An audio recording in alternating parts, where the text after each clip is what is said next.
Hi everyone. So welcome to another video of Tejas Institute. Today we will be talking on a very important topic of Bangladesh student protests.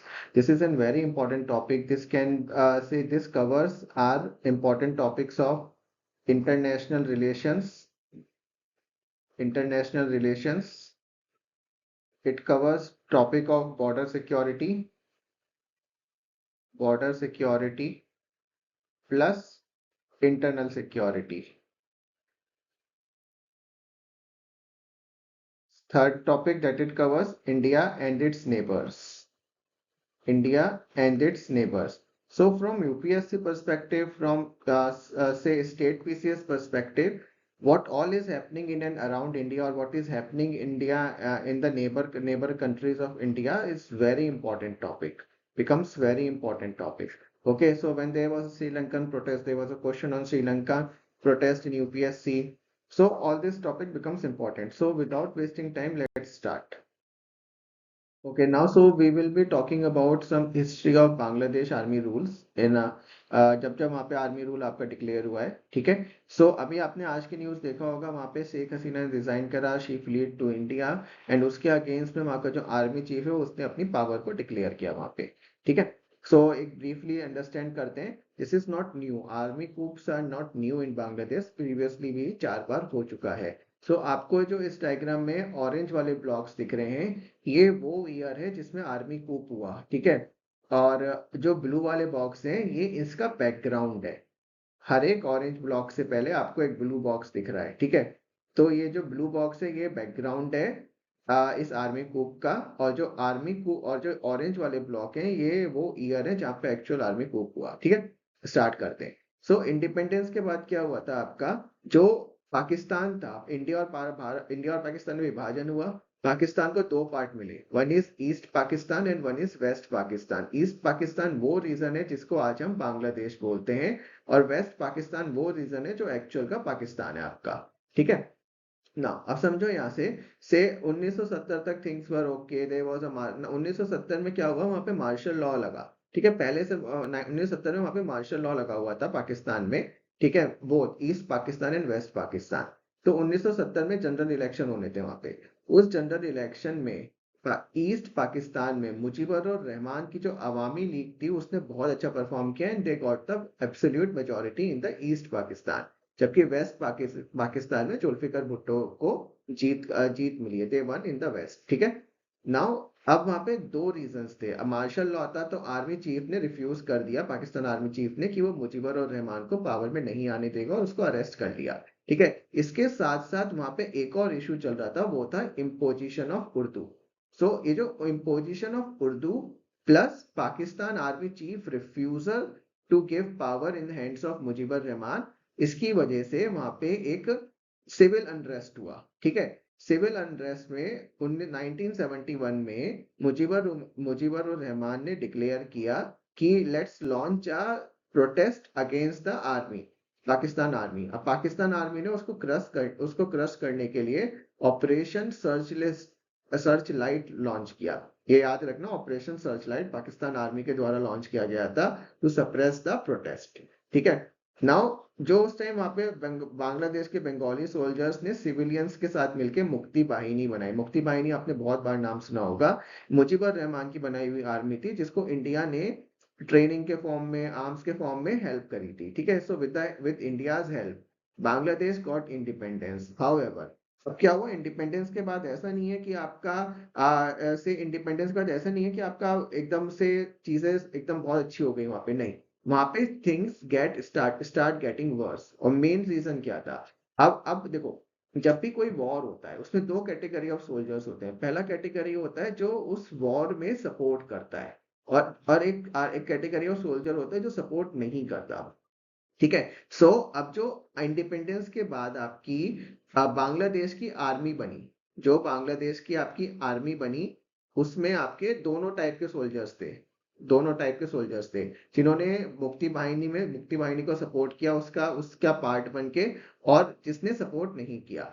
So naturally क्या होगा, अब वो Bengali soldiers जिन्होंने support नहीं करा उसके against Bangladesh army में discrimination होने लगा। ठीक है। अब उस डिस्क्रिमिनेशन से परेशान होके ये जो सोल्जर्स थे, बंगाली सोल्जर्स, ठीक है, इन्होंने 15 अगस्त 1975 को मुजीबर रहमान को असैसिनेट किया।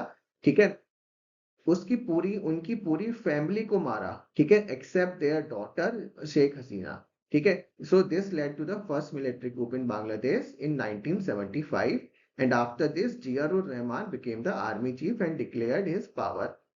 ठीक है, अपनी पावर उन्होंने डिक्लेयर किया। अब होता क्या है, अब कोई भी आर्मी चीफ आएगा तो ऑब्वियसली मुक्ति बाहिनी इतनी बड़ी सेना है, इतना मुजीबर रहमान ने इतनी बड़ी सेना बनाई।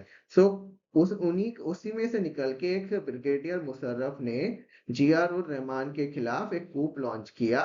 ठीक है, और उसको अरेस्ट करके अपने आप को आर्मी चीफ डिक्लेयर किया।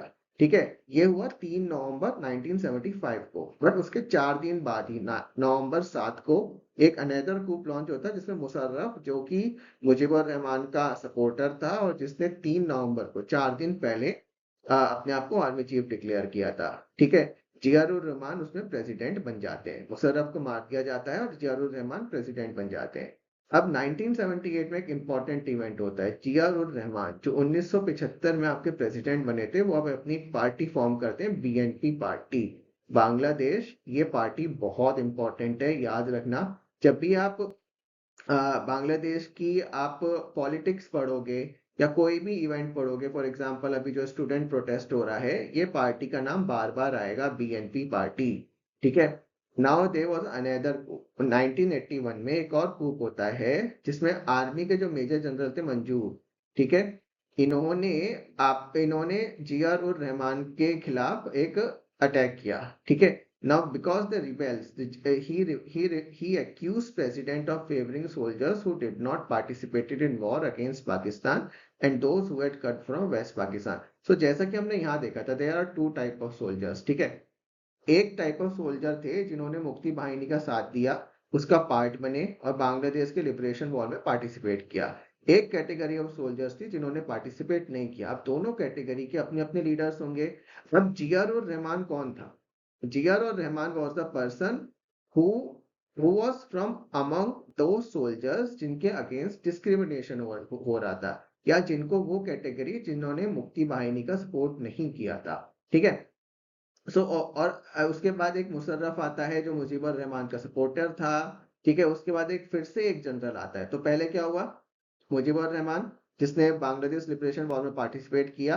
फिर क्या हुआ, उसके बाद जियाउर रहमान आया। ठीक है, उसके बाद जियाउर रहमान को हटाया मुशर्रफ ने, फिर से जियाउर रहमान आता है।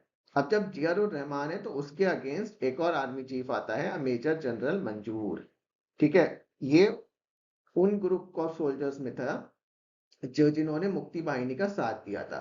सो इसने जियाउर रहमान को बोला कि बॉस, आप प्रेसिडेंट होने के बाद उन सोल्जर्स को सपोर्ट कर रहे हो जिन्होंने लिबरेशन वॉर में पार्टिसिपेट नहीं किया था। सो याद रखना, लिबरेशन वॉर में जो पार्टिसिपेंट्स थे या जो उसके वेटरन्स थे, वो ही इस प्रोटेस्ट का भी एक रीजन है।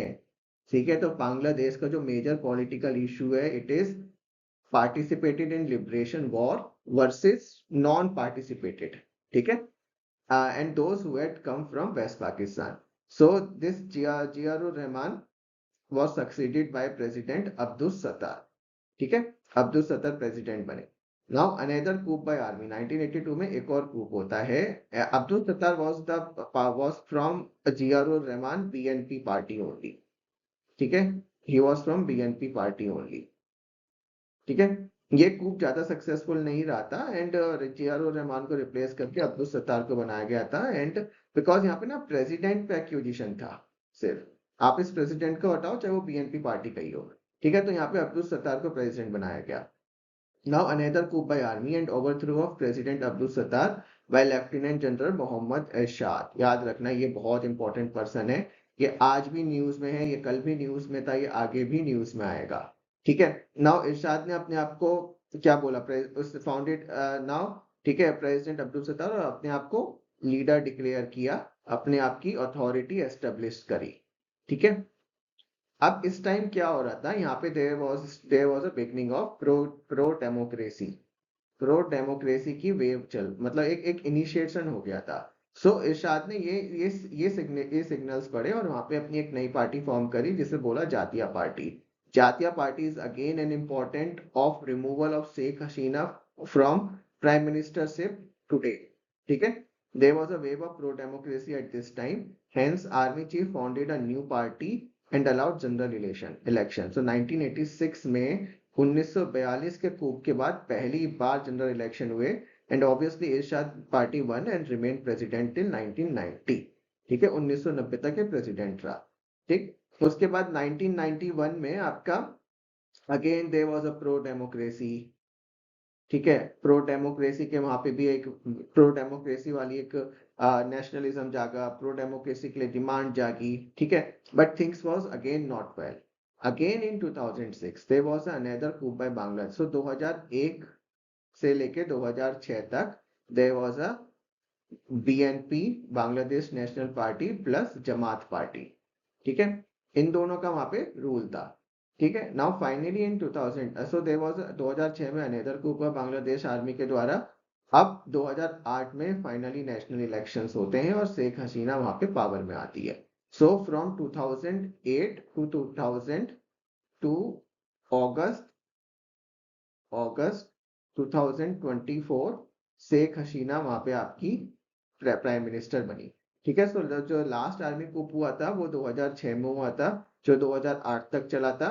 उसके बाद वहां पे शेख हसीना की पार्टी यानी से अवामी अवामी लीग वहां पे इलेक्शन जीतती है और वहां पे इलेक्शंस में फिर आर्मी रूल खत्म हो जाता है। ठीक है, यहाँ तक क्लियर है ये सब।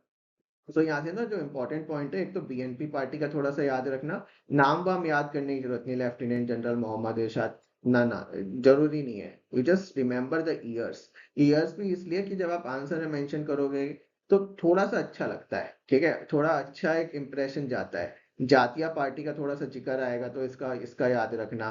ठीक है, मेजरली मेजरली इन पार्टीज का नाम याद रखना, इसका मैंने बैकग्राउंड आपको दे दिया है। ठीक है, ना नाउ अब ये जो स्टूडेंट्स का प्रोटेस्ट चल रहा है, कब से चल रहा है? जून 2024 से चल रहा है। इससे पहले कब हुआ था? 2018 में हुआ था। सेम कोटा रिलेटेड ही, जो वहां का ना कोटा सिस्टम है, तो उससे रिलेटेड ही एक प्रोटेस्ट चल रहा है। सेम 2024 में चल रहा है। प्रोटेस्ट क्या है? बेसिकली कोटा सिस्टम समझते हैं। कोटा सिस्टम क्या है? मैंने क्या बोला कि बांग्लादेश की जब भी पॉलिटिक्स होती है ना, उसका मेन क्वेश्चन होता है लिबरेशन वॉर। मेन क्वेश्चन क्या होता है हमेशा? Liberation war. ठीक है, सो यहाँ पे कोटा सिस्टम के अकॉर्डिंग ये है कि जो आपकी गवर्नमेंट जॉब है यानी जो सिविल सर्विसेज जॉब है उसमें 1/3 से 30% और से 1/3 लगभग 33% के आसपास आपकी जो सीट्स हैं वो जो वेटरन्स थे जिन्होंने लिबरेशन वॉर में पार्टिसिपेट किया है उसके रिलेटिव्स के लिए रिजर्व है।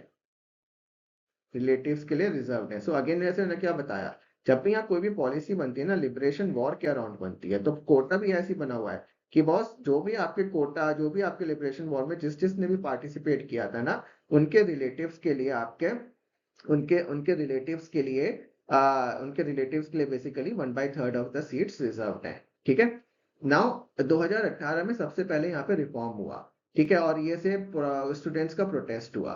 सो उस प्रोटेस्ट के बाद गवर्नमेंट ने जो कोटा सिस्टम था वो हटा दिया। थिंग्स ओके, स्टेबल हो गई, शांति हो गई, पीस हो गया। जून 2024 में क्या हुआ? सुप्रीम कोर्ट में केस किया, सुप्रीम कोर्ट ने इस कोटा सिस्टम को दोबारा से स्टार्ट करा। And since then began these protest. ये प्रोटेस्ट अभी तक के बांग्लादेश के सबसे बड़े प्रोटेस्ट है अभी तक का।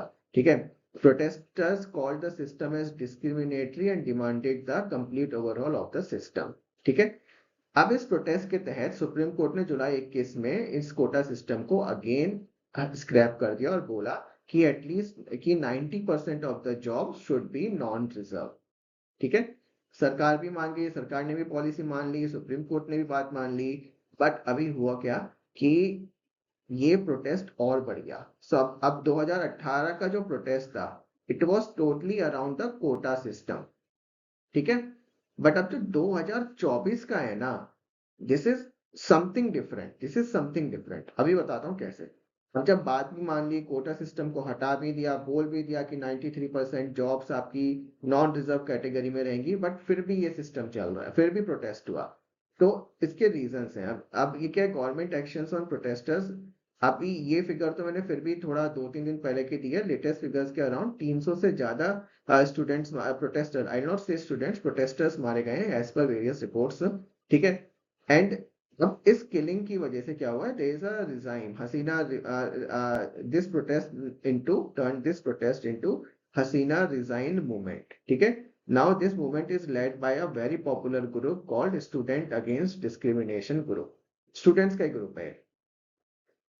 अनदर रीजन क्या है कि ये प्रोटेस्ट थमा क्यों नहीं, अब गवर्नमेंट ने यहाँ पे ना अपने स्टूडेंट विंग, जैसे स्टूडेंट वर्सेस स्टूडेंट कर देते हैं ना, स्टूडेंट वर्सेस स्टूडेंट, ठीक है, ऐसे ही यहाँ पे गवर्नमेंट ने अपना स्टूडेंट जो विंग है ना, छात्र लीग, ठीक है, उन्होंने छात्र लीग को यूज करा और बोला इस स्टूडेंट प्रोटेस्ट को सप्रेस कराओ। Now as per various reports, ये जो गवर्नमेंट एडेड ग्रुप्स थे, छात्र लीग और डिफरेंट ग्रुप, इन्होंने फायर आर्म्स का यूज करा और अदर लीथल वेपन्स का भी यूज करा प्रोटेस्टर्स के अगेंस्ट, जिसके लिए काफी ज्यादा डेथ्स हुई, ठीक है। ये एक अनदर रीजन बना, और इस पे आपके वेरियस यूनाइटेड नेशन ऑर्गेनाइजेशन ने भी बोला civil rights violation, civil civil और से human right violation, civil right violations, ठीक है, फॉर दीज किलिंग्स।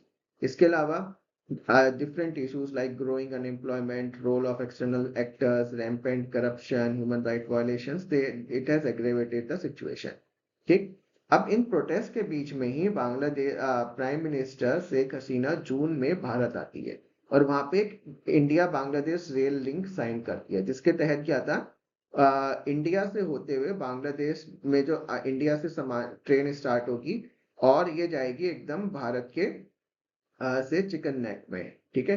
ये यहाँ पे ये आपका ये है, ये ये आपका से वो हो गया मेघालय, ठीक है।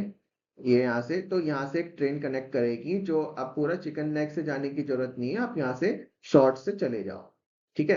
अब इस पूरे प्रोजेक्ट को opposition parties called this project as anti state, as it will compromise the national security and no economic benefit will come to Bangladesh. उन्होंने बोला बॉस एक बात बताओ, ट्रेन आपकी कोलकाता से इंडिया के नॉर्थ ईस्ट में जा रही है, ठीक है, इससे क्या होगा, ट्रेन इंडियन रेलवेज की है, सिक्योरिटी इंडियन रेलवेज की है, गुड्स इंडियन रेलवेज का है, तो ऑब्वियसली सिक्योरिटी फोर्स भी इंडिया अपनी यूज करेगी, ठीक है। इससे क्या होगा, इंडिया की नेशनल सिक्योरिटी, वो सॉरी बांग्लादेश की नेशनल सिक्योरिटी कॉम्प्रोमाइज होगी होगी ठीक है। इसके अलावा आपको क्या बेनिफिट हो रहा है, ट्रांसपोर्ट फीस मिल रही है, ठीक है, और डिफरेंट टाइप ऑफ फीस मिल रही है, वो फीस सरकार ने बताया नहीं कि वो फीस कितनी है, एक्चुअल में हमें ब्रांड बेनिफिट हो भी रहा है या नहीं हो रहा, ठीक है।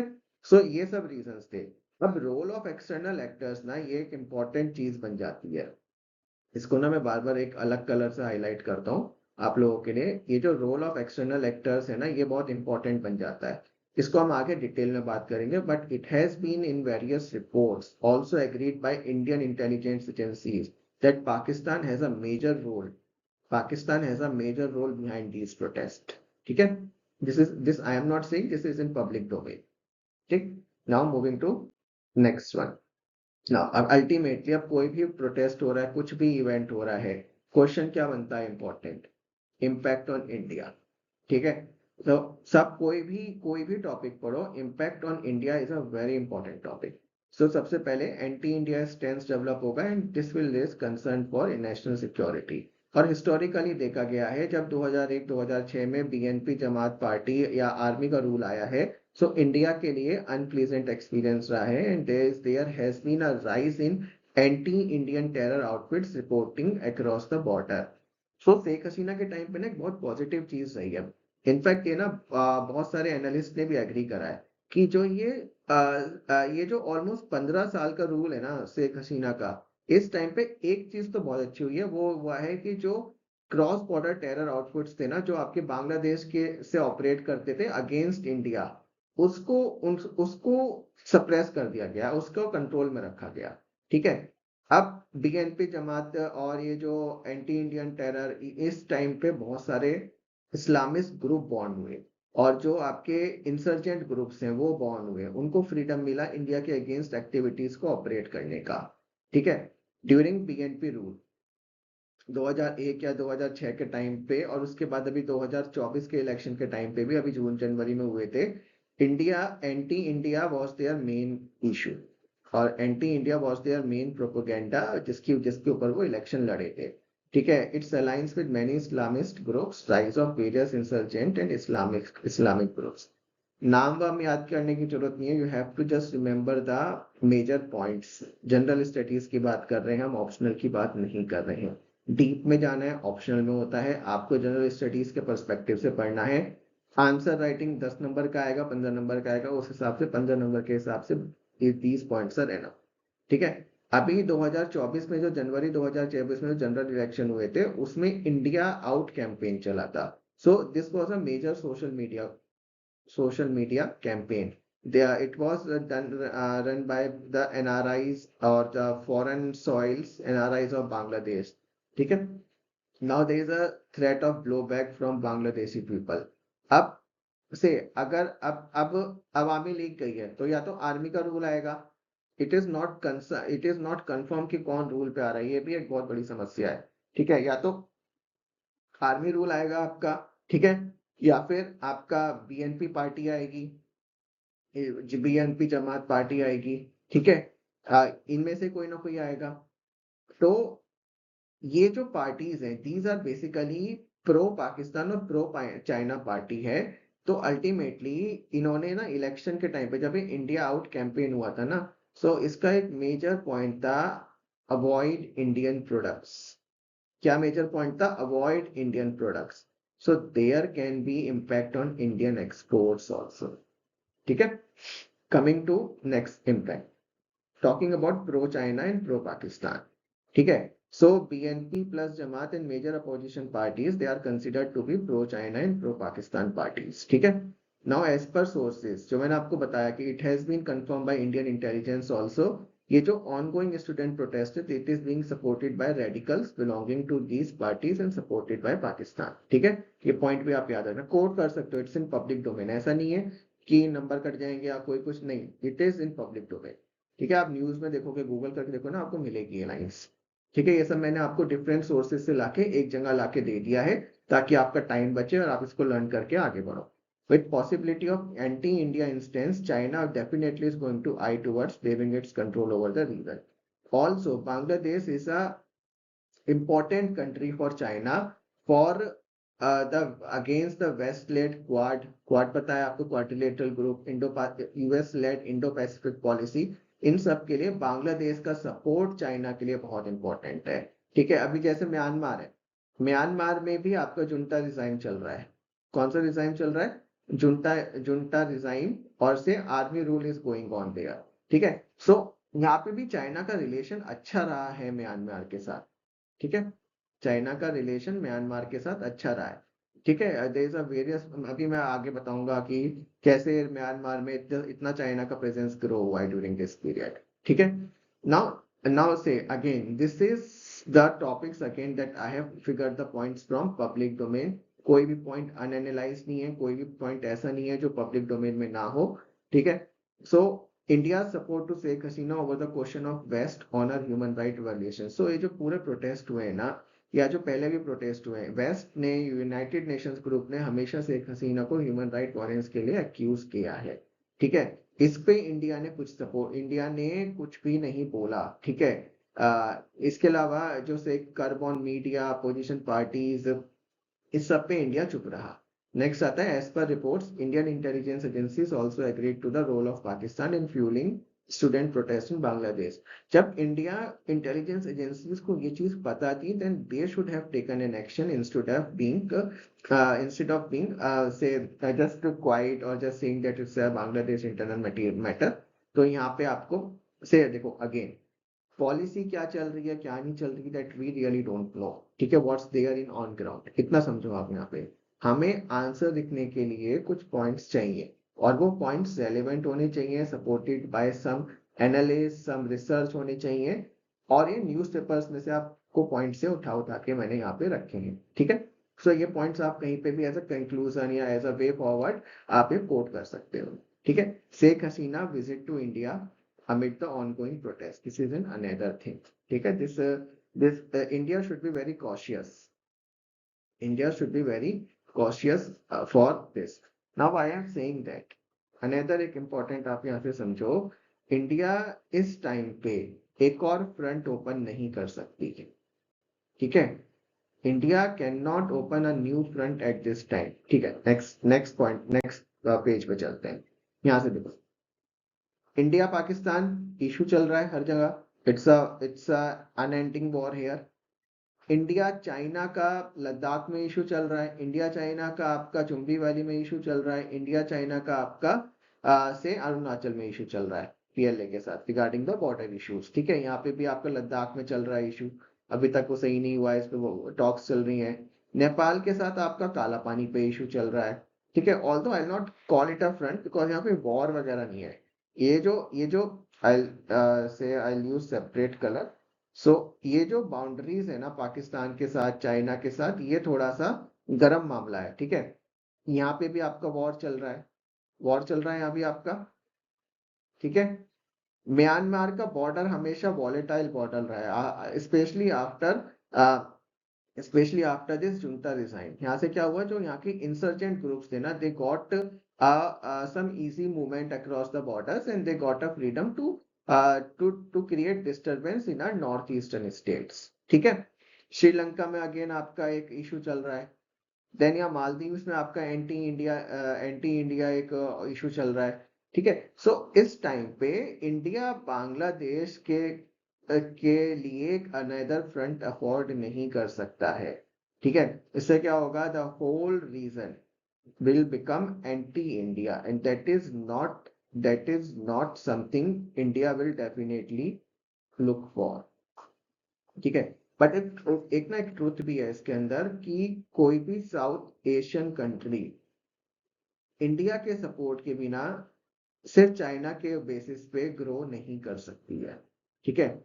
This is again a thing that is in public domain, क्योंकि चाइना हमेशा जो पॉलिसी करता है ना, वो आपका डेप्ट इंडिया दूसरी कंट्री के ऊपर डेप्ट क्रिएट करता है, ठीक है।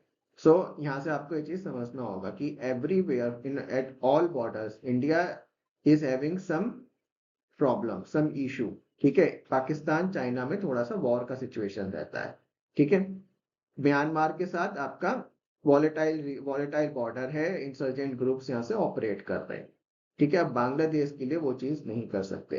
अनदर जो इम्पैक्ट आ सकता है ना, वो आता है आपका influx of Bangladeshis into West Bengal, जो वेस्ट बंगाल की इकोनॉमी या वेस्ट बंगाल के रिसोर्सेज पे बहुत ज्यादा प्रेशर डालेगा, ठीक है। अभी आप यहाँ से ना ब्रीफ में देखो कि म्यांमार में कितना ज्यादा चाइना का रोल है। So first China Myanmar oil and gas pipeline, ठीक है, जो यहाँ के कुनियांग से स्टार्ट होके यहाँ तक आपके पूरा कयाफ्यू तक जाती है, ठीक है। इसके अलावा लेप्टांगडुंग कॉपर माइन चाइना ऑपरेटेड है। मिडसोन डैम, ठीक है, चाइना ऑपरेटेड है। यहाँ पे चाइना एक क्योक्यो स्पेशल इकोनॉमिक जोन बना रहा है and there is a plant deep water port. अब यहाँ से बांग्लादेश रही कितना दूर गया, ठीक है। सो अगर बांग्लादेश पे इंडिया हैज टू एक्टिवली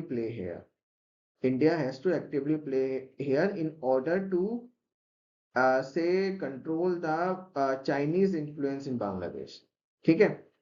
उसको अपनी अब एक्टिवली थोड़ा सा पार्टिसिपेट करना पड़ेगा, ठीक है। अपना से ना ओवरऑल ऑब्जेक्टिव था इस लेक्चर का टू मेक यू अंडरस्टैंड कि बांग्लादेश में इशू क्या चल रहा है। अब इस लेक्चर के बाद आई डेफिनेटली टेल यू कि आपको वहाँ का इशू समझ में आएगा। अगेन इस लेक्चर का ऑब्जेक्टिव आपको पूरा इंडिया बांग्लादेश का रिलेशन एक्सप्लेन करना नहीं था, ठीक है। उसके लिए सेपरेट वीडियोस वगैरह अवेलेबल है, हमारा कंटेंट अवेलेबल है, वो आप हमारे मेल आईडी पे से मेल कर सकते हो। मेल आईडी tejas institute4@gmail.com है। कोई भी डाउट होता है, कुछ भी क्वेरी होती है ना, इस पे आप मेल ड्रॉप कर दो, will reach out to you, ठीक है। So that's all, study well and get selected as soon as possible. Thank you.